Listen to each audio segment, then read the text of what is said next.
ඇයි ඔබටත් නොපෙනෙන්නේ මගේ අසරණ භාවය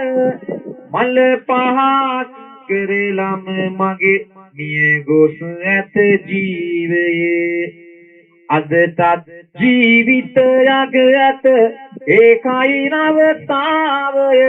මට බෑ තව දුරටත් මේ වහල් කමේ සේවය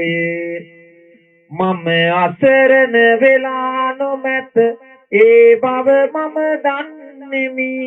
හැකිතෙක් මගේ නිවසට මා සතු සේවය දුන්නෙමි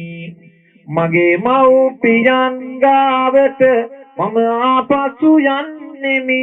මං මුදවන දවසක යලි මම මෙහි එන්නෙමි